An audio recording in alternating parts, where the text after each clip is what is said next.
Tatton Park is one of our most popular visitor attractions. 750,000 people come here every year, and one of the reasons is to see some of the rare breeds that are on display at this farm. I've come along to meet one of the people whose job it is to look after them. It's just so varied, I think, with all the different livestock that are here, from the horses to the pigs and the cows. It's just such a nice traditional way of farming, and it really suits me. And I love being in the great outdoors anyway, and especially when the sun's shining like today.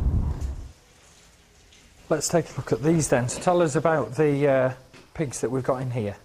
Well, all our pigs that are housed at Tatton are all rare breeds. So Molly here, she's a middle white, and they're very characteristic with the squash nose. I don't know if you can see her there. Very squash nose, good because they don't make too much of a mess of our fields. They can't root about like normal pigs. So how much easier or harder are they to look after than perhaps other pigs would be? They're not more hard to look after, but we do try hard to breed purebred litters. They're a lot slower growing than some of these commercial breeds, so you have to be careful of their diet so they don't pile on too much fat.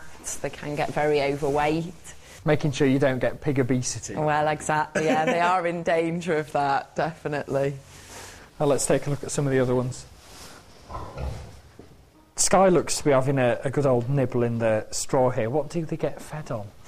They feed on, we give them breakfast and tea, and they have a sow roll, which is a combination of wheat and barley and protein. It's just like our breakfast cereal, really. And in winter they get a real treat. They get carrots for pudding. Hard to imagine carrots being a treat, but I guess for a pig they must be. They are indeed. I love them. Some of their favourites, so...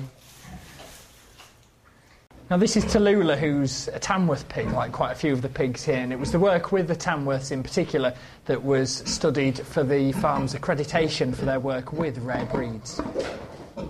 We are actually one of just 14 approved centres in the country, which was a real achievement for us back in 2007.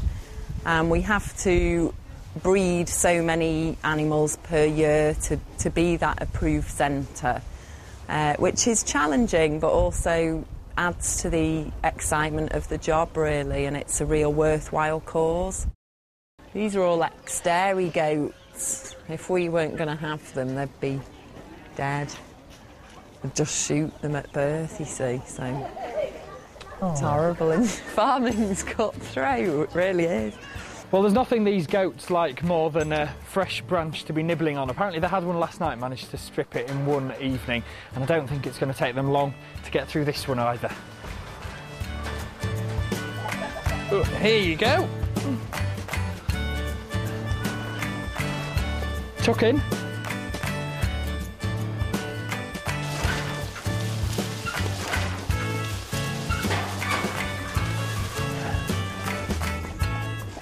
Our horses aren't actually shod because they don't do enough work on the hard ground, so there's no real need for them to be shod.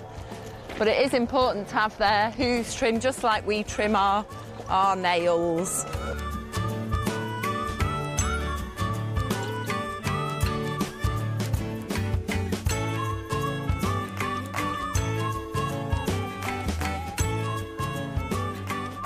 Tell us about these cows that are just coming down here. Where have they been and where are they going to? These are our red poll cows. We've got a herd of 14 cows altogether, and they're coming in. They do live outside, but they come in for the visiting public. These are a really traditional breed. They're a dual purpose breed, so they both are used for milking and meat. We're separating the two off now because these two are going to Cheshire Show, so we're teaching them and bathing them at the moment and shampooing them, so they're getting some special treatment. Beauty treatment for cows.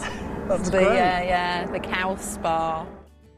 The best part of my job, I love working with the pigs. The animals all just make me laugh all throughout the day. There's always something new happening.